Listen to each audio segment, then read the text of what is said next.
bullshit derivative.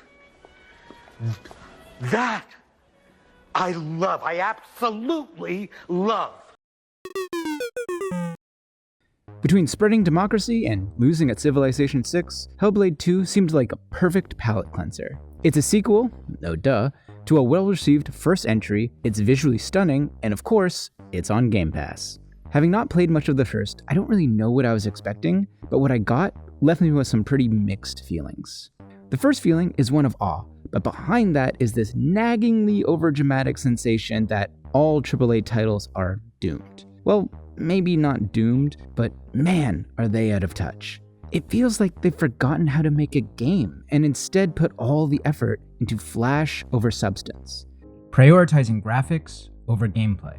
When I refer to gameplay here, I'm talking about mechanics to keep players engaged, as this is an interactive medium. I'm not going to sit here and pompously argue whether or not this is a game.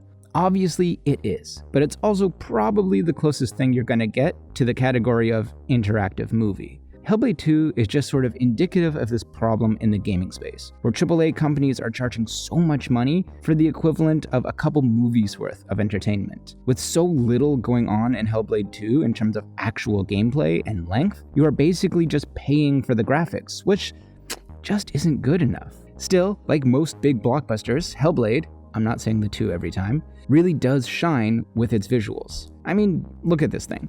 Every frame of this looks great, even on my peasant console, not even PC. Visually, this is probably one of the best looking games I have ever played.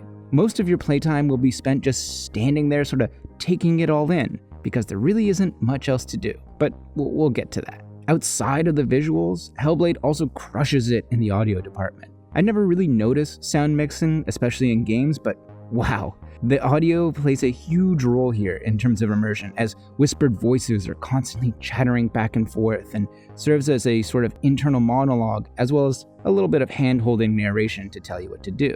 With surround sound or a good pair of headphones, this is an amazing effect. Does it have eyes? It can smell us. It will kill you. It is looking for us. While the impressive visuals and audio are absolute standouts, it all sort of reinforces this feeling that the goal of this game was to be more of a tech demo, first and foremost. This story is interesting enough, but everything just seems to be here to service the visuals. Hellblade takes every opportunity it can by showing off the strengths of the Unreal 5 engine, by throwing you into randomly breathtaking locations comprised of wind, fire, water, and earth. The camera will zoom in uncomfortably close to a character's face so that you really see the details of the mocap hard at work. The problem is that connecting all these visually impressive set pieces is a string of basically non-existent gameplay. You walk or run very slowly down narrow pathways that might occasionally veer off for a short piece of narration, but otherwise you're just holding forward.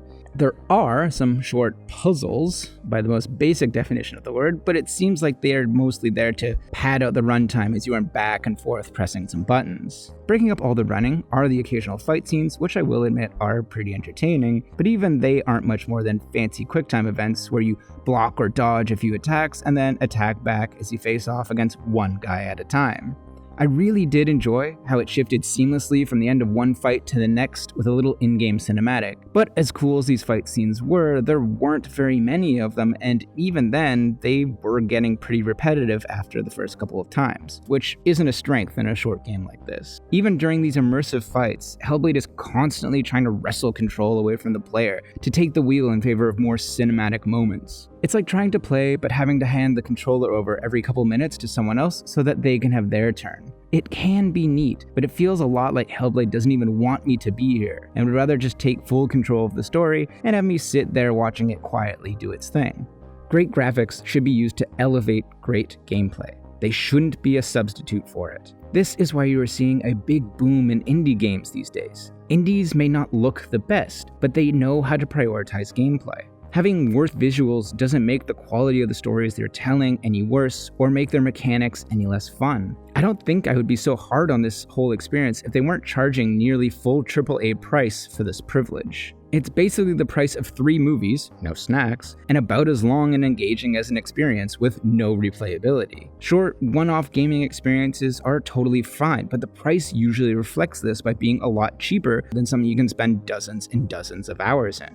Hellblade is a technical marvel that really opens up your imagination in terms of what the next generation of graphics can offer. But at the same time, it feels as though this is a step in the wrong direction. The look of a game shouldn't be all it has going for it. Jaw-dropping visuals are nice, but they are never a substitute for actual gameplay.